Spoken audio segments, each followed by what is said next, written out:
let's get into it.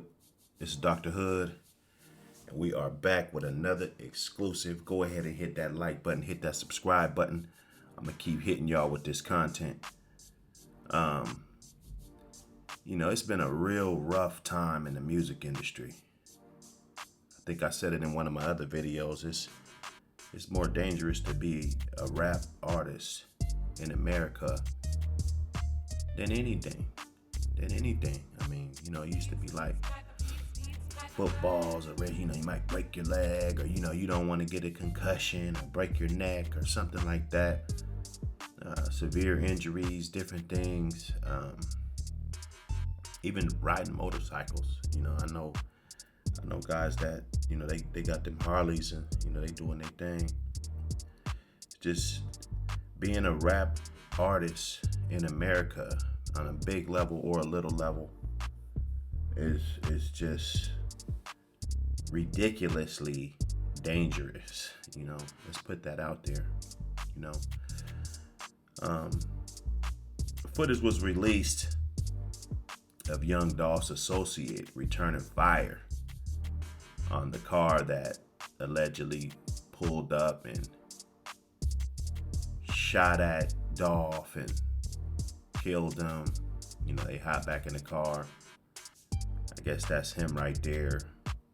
I saw an image showing an actual gun in his hand, but somebody hit it with that little exclamation point right there. So I appreciated that one a little better. So I put that one up there, but I guess he's aiming and taking fire at this car. And then you think like, okay, Dolph did have somebody with him, because at the Nipsey Hussle situation, he was surrounded by a bunch of homies, but allegedly nobody returned fire, which was extremely odd to me, knowing, the magnitude of who Nipsey Hussle was. It's no shots at nobody. But I wish, honestly, they would have got that dude. Honestly, I wish at the time. Let me pause.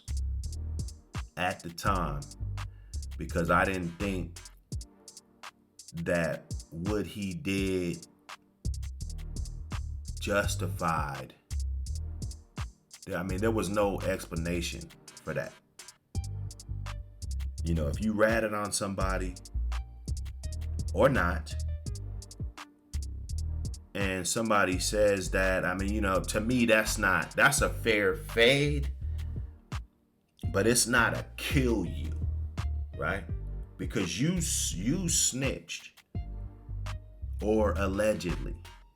Now, if somebody said, hey man, you snitch, you can't come over here, or let's say I said that to a couple partners, and then the word got around that I said, hey, yeah, man, that guy snitched, you know what I'm saying? And then if you had a problem with it, that wouldn't be a kill me.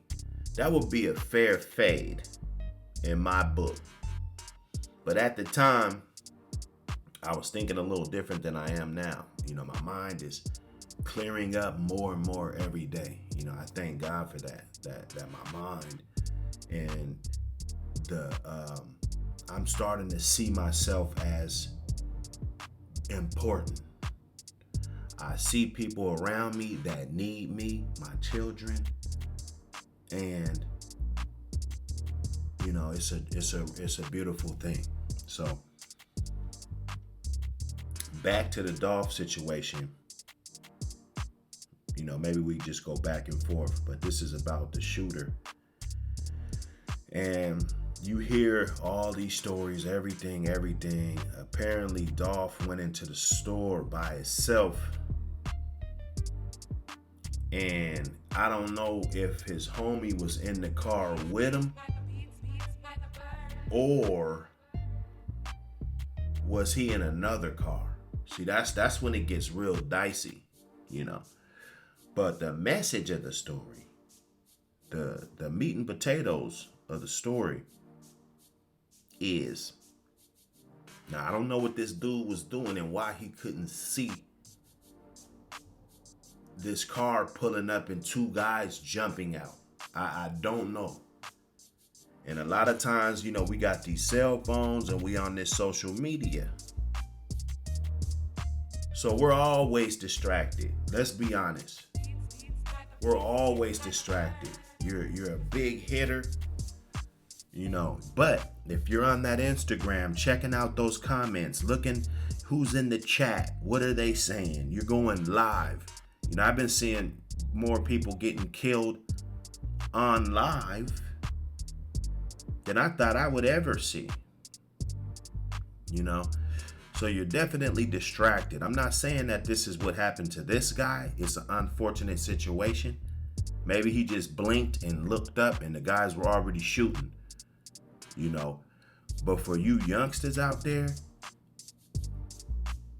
because the old guys, they stuck in their ways. The old guy like me, it takes me too long to get out of my ways. But a young guy, before you get stuck in those ways, you got a guy like Dolph worth as much as he's worth.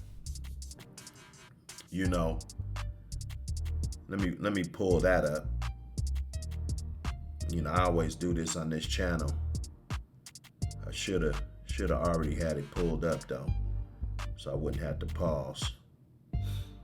But you got a guy that's worth as much as he's worth. $3 million. He was getting to the money, independent, doing his thing. Kind of doing shows, packing out. You see his jewelry's all on point, everything. Those are investments. Apparently he had 100 properties in the Memphis area. He was buying his kids a property every year so that, by the time they were our age or 18 or 24 or whatever, they're like made individuals,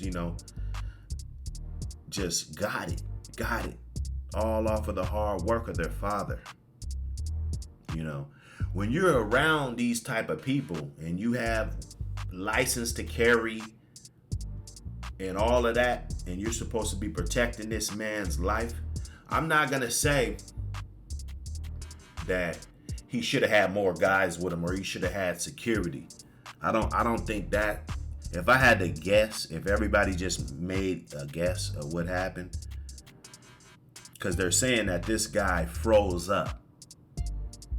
And I don't know this dude. I don't know. Maybe he did, maybe he didn't. Maybe he can come out and tell his story of what actually happened, and we can put some type of closure to this situation, But if you did, or if you were on your phone in the car and then you saw the guys pull up, so now you gotta grab the gun and all of this. Like if he goes in the store, this is your guy, he's worth millions. Over the next 10 years, he's probably gonna quadruple and 10 times his worth, 20 times his worth in the next 10 years. The way the game is moving right now, prices is going up. Young Dolph, he presented himself in a fashion that demands him the bag. It demands him the bag. He doesn't have to beg for the bag like a lot of cats, Okay? So you got these guys, they pull up and just start shooting and then everything gets ugly. I even heard somebody share his location and you know what I'm saying? So you got to be aware of that. People are sharing the location. You're in Memphis.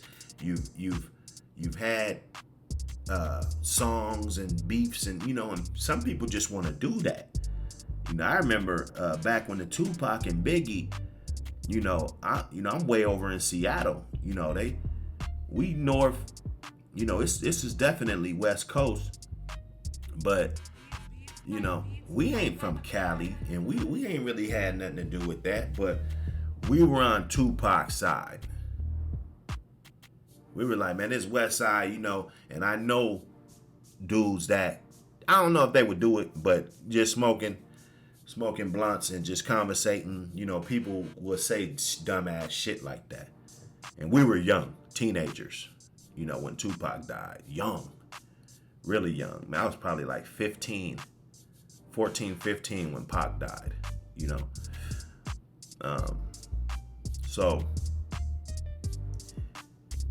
I mean, the mentality of how people think, and how stupid people are out here.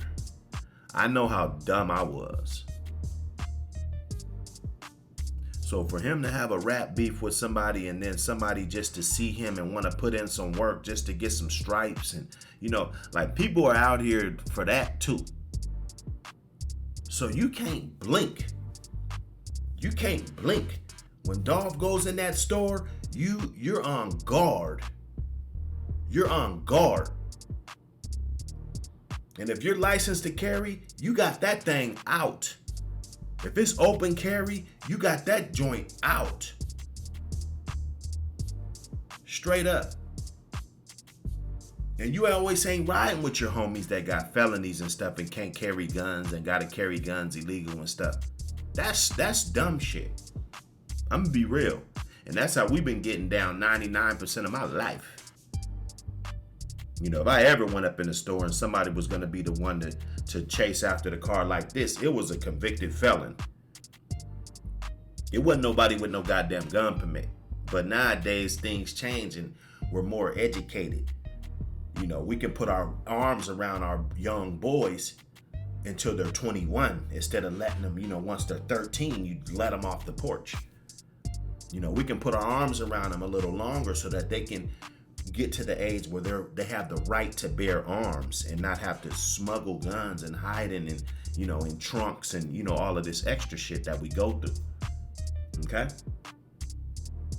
This is Dr. Hood, man. This is Dr. Hood. I'm gonna give you that raw. I don't want to offend anybody. All I'm saying, I just saw this and it sparked a thought in my head. This is him coming back, shooting back, whatever happened. If he was on guard the whole time, maybe they pulled up too fast. Maybe, I don't know. Maybe his gun got stuck in the seatbelt. I don't know. I don't want to offend this man in no kind of way. Pray for Dolph, his family. But when you guys got that position to guard a man's life, he's the breadwinner. You can't be on your phone. You can't be preoccupied. You got to be looking at everything. Okay? You got to get your ass and go up in there and go get the goddamn cookies. Sometimes you got to do what you got to do. Ride with a couple extra. I don't know, man. If I could bring this man back, I would. I think it's a fucked up situation. But this Dr. Hood, I'm out. See y'all on the next one.